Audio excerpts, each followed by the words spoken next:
Ini situasi saya mengajar di SMA, lalu saya memperlihatkan kepada siswa-siswi tersebut video yang membahas materi kelangkaan sebagai inti masalah ekonomi, lalu memberikan tugas kelompok kepada siswa-siswi tersebut. Jam istirahat di sekolah, tiba-tiba HP-mu berbunyi.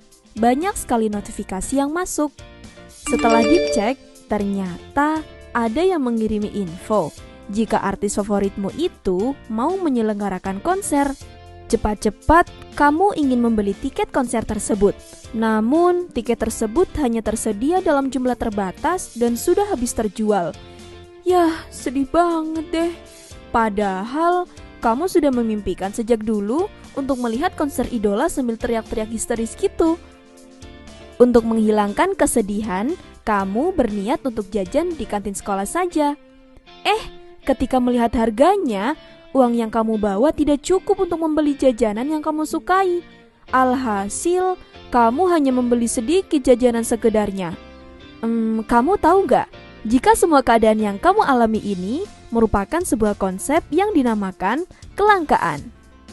Kelangkaan dapat diartikan sebagai kondisi di mana sumber daya yang tersedia itu terbatas, sedangkan kebutuhan manusia tidak terbatas.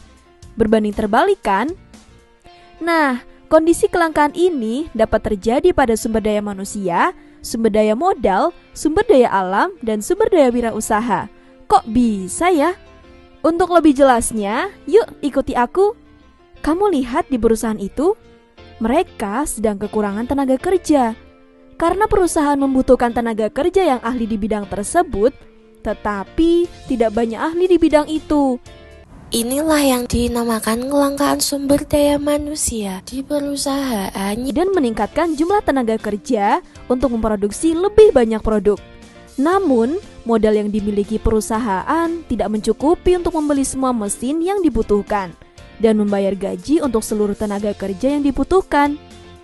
Akibatnya, mereka harus memilih antara membeli beberapa mesin saja atau hanya merekrut beberapa tenaga kerja saja. Nah, jika kondisi seperti ini dinamakan dengan kelangkaan sumber daya modal. Untuk kelangkaan sumber daya alam bisa dijumpai saat peningkatan harga bahan bakar, di mana itu terjadi karena bahan bakar fosil seperti minyak bumi dan batu bara semakin menipis. Sedangkan kurangnya jumlah pengusaha dan sumber daya kewirausahaan yang tersedia di suatu wilayah atau negara itulah yang dinamakan kelangkaan sumber daya kewirausahaan. Dalam ekonomi, kelangkaan dapat dijelaskan dengan menggunakan kurva penawaran dan kurva permintaan. Penawaran adalah jumlah barang atau jasa yang tersedia di pasar, sedangkan permintaan adalah jumlah barang atau jasa yang dibutuhkan oleh konsumen. Oh iya, kelangkaan itu bisa terjadi karena beberapa faktor loh.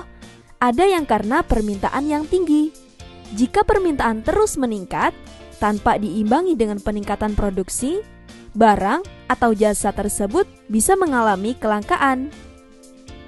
Selain itu, juga bisa terjadi karena produksi yang rendah. Jika produksi barang atau jasa tersebut rendah, bisa saja barang atau jasa tersebut mengalami kelangkaan. Kelangkaan juga dapat menyebabkan beberapa hal, seperti peningkatan harga barang dan jasa. Ketika jumlah sumber daya yang tersedia tidak mencukupi kebutuhan manusia, maka harga barang dan jasa yang langka juga akan meningkat. Ada beberapa cara untuk mengatasi kelangkaan, seperti mengoptimalkan penggunaan sumber daya yang tersedia, menemukan sumber daya alternatif, atau meningkatkan produksi. Namun, dalam beberapa kasus kelangkaan tidak dapat diatasi, dan manusia harus memilih barang atau jasa yang paling penting untuk memenuhi kebutuhan mereka. Jadi kesimpulannya merupakan dasar pemahaman bagaimana masyarakat menghadapi keterbatasan sumber daya untuk memenuhi kebutuhan yang tidak terbatas. Tinggi permintaan akan sumber daya, pasokan sumber daya mulai habis, dan ketidaksetaraan, tidak ada pengganti substitusi yang efektif.